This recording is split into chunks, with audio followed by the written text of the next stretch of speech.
taking shots at the enemy. I'm gonna make it to the top, leave a legacy. If I got something to say, you better let me speak. Turn it up a new degree. Baik, Assalamualaikum warahmatullahi wabarakatuh. Pada kesempatan kali ini saya akan membacakan berita terkini dari situsnya menpan.go.id. Sebenarnya berita ini sudah dikeluarkan pada tanggal 22 November 2022 ya, tentang Menteri Pan-RB Abdullah Azwar Anas saat rapat kerja bersama Komisi 2 DPR RI di Gedung Nusantara 2 Jakarta. Nah, langsung saja kita baca beritanya ya. Jakarta, pemerintah terus mencari solusi terbaik dalam penanganan penataan tenaga non-aparatur sipil negara atau honorer di tanah air. Di hadapan Komisi 2 DPR, Menpan RB Abdullah Azwar Anas menyampaikan 3 alternatif solusi penyelesaian untuk mengakomodasi tenaga non-ASN. Ada 3 solusi yang ditawarkan, yaitu tenaga non-ASN diangkat seluruhnya menjadi ASN. Itu ya solusi yang pertama. Solusi kedua adalah diberhentikan seluruhnya. Wah, ini ekstrim ya. Nah, solusi ketiga adalah diangkat sesuai dengan skala prioritas. Nah, itu menurut uraian Menteri Anas dalam rapat kerja bersama Komisi 2 DPR RI di Gedung Nusantara 2 Jakarta, Senin 21 November. Nah, dalam solusi alternatif yang ditawarkan tentu ada kelebihan dan kekurangan yang perlu dicermati oleh seluruh pihak. Prinsipnya pemerintah ingin pelayanan publik dan reformasi birokrasi berjalan optimal menuju birokrasi berkelas dunia. Dan di sisi lain diupayakan agar tidak ada tenaga non-ASN yang kehilangan pekerjaan. Nah, menurut paparan Menpan RB, alternatif solusi pertama adalah tenaga non-ASN diangkat seluruhnya menjadi ASN. Tapi, apabila seluruh tenaga non-ASN diangkat menjadi ASN, tentu butuh kekuatan keuangan negara yang cukup besar. Kenapa? Karena misalnya tenaga honorer yang biasanya digaji dengan anggaran daerah ya, misalnya kita tahu bahwa gaji honorer itu sangat sedikit ya, ada yang di daerah misalnya 300.000, 500.000, sungguh benar-benar di bawah kelayakan hidup ya. Tapi ketika tenaga non-ASN ini diangkat menjadi P3K, maka mau tidak mau pemerintah harus membayarkan gajinya sesuai dengan peraturan penggajian P3K gitu ya. Peraturan gaji P3K. Nah, sesuai Perpres nomor 98 tahun 2020. Nah, ini sudah diatur gaji dan tunjangan P3K. Ya, kalau sudah mengikuti peraturan ini, tidak ada lagi gaji yang kecil. Bahkan yang paling kecil di sini adalah 1,7 ya, 1,7 juta untuk gaji yang paling kecil di peraturan penggajian pemerintah dengan perjanjian kerja. Nah, selain itu ada tantangan karena masih meraba-raba kualitas dan kualifikasi tenaga non-ASN tersebut.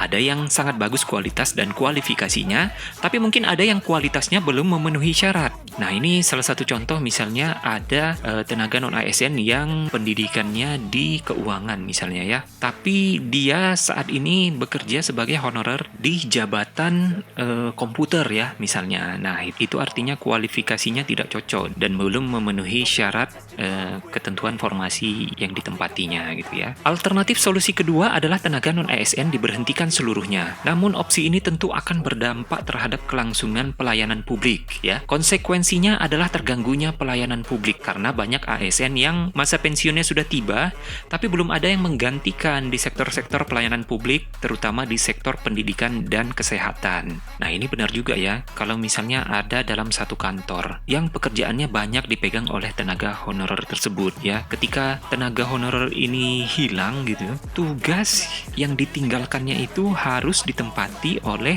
PNS lain yang sebenarnya sudah ada bagian pekerjaannya di tempat lain gitu. Jadi akan kesulitan dan pekerjaan itu akan kosong gitu. Selanjutnya solusi yang ketiga adalah tenaga non-ASN diangkat sesuai dengan prioritas ya. Salah satu prioritas pemerintah saat ini adalah pada pelayanan dasar, yaitu guru dan tenaga kesehatan. Prioritas ini kita rumuskan, kemudian kita lakukan langkah-langkah afirmasi bagi tenaga non-ASN seperti pendidikan dan kesehatan. Tapi bukan berarti yang lain tidak prioritas, karena penataannya dilakukan bertahap, tutur mantan kepala LKPP tersebut. Nah, seperti yang kita ketahui bahwa saat ini dilakukan seleksi penerimaan P3K guru dan P3K tenaga kesehatan. Nah, untuk P3K tenaga guru ini sudah dilakukan sesuai dengan prioritas prioritas ya, ada prioritas 1, prioritas 2, 3, dan 4, tapi belum untuk tenaga kesehatan. Ya memang sebenarnya cocoknya seperti ini ya, dilakukan berdasarkan prioritas. Jadi tenaga-tenaga honorer ataupun tenaga non-ASN yang berkompetensi untuk ditempatkan di jabatan tersebut, maka dialah yang bisa mendapatkan. Kita lanjutkan baca artikelnya. 3 opsi ini sudah dipetakan secara detail plus minusnya. Pemerintah akan mengkaji secara dalam, menautkannya dengan kekuatan fiskal, kualitas birokrasi, dan keberlangsungan pelayanan publik. DPR juga pasti sama. Kita mencari opsi yang terbaik, imbuh Anas. Oke, lanjut ya. Menteri Anas melaporkan proses pendataan non-ASN telah dilaksanakan dan telah diumumkan mulai tanggal 1 sampai dengan 22 Oktober 2022. Namun sampai 31 Oktober 2022, sebanyak 120 instansi tidak atau belum menyampaikan surat pernyataan tanggung jawab mutlak yang ditandatangani oleh PPK masing-masing. Loh, kenapa ya belum ditandatangani? Dengan demikian, didapatkan hasil pendataan non-ASN pada instansi pusat maupun daerah pasca uji publik yaitu sebanyak 2.360.723 orang. Perlu dipahami bahwa pendataan ini bukan otomatis diangkat menjadi ASN ya. Ini ditegaskan ya, bahwa tidak diangkat menjadi ASN secara langsung. Anas mengakui bahwa dari berbagai hal penting yang sudah didiskusikan bersama stakeholders terkait, tetap harus diputuskan hal yang paling genting dalam penanganan tenaga non-ASN. Anas menegaskan bahwa penanganan tenaga non-ASN bukan hanya menjadi urusan pusat, tetapi juga menjadi urusan pemerintah daerah. Sebelumnya, mantan Bupati Banyuwangi tersebut sudah menerima aspirasi dan membahas alternatif solusi penanganan tenaga non-ASN dengan asosiasi pemerintah daerah baik APPSI, APKSI, dan APEKSI, termasuk juga dengan forum-forum tenaga non-ASN. Kami sudah bertemu dengan para asosiasi bupati wali kota. Teman-teman sudah memberikan beberapa alternatif, salah satunya salary range untuk P3K sesuai dengan kemampuan daerah. Loh, ini nggak bisa ya, karena sudah ada peraturannya ya, tadi Perpres nomor 98 tahun 2020 tentang gaji pegawai pemerintah dengan perjanjian kerja. Nah, jadi mana bisa ini? Nggak bisa ini dilakukan salary range untuk P3K sesuai dengan kemampuan daerah. Ya kalau seperti ini disetujui ya udah sama kayak tenaga honorer ya, yang gajinya tadi bisa 300.000, bisa 500.000. Nah, ini tidak cocok.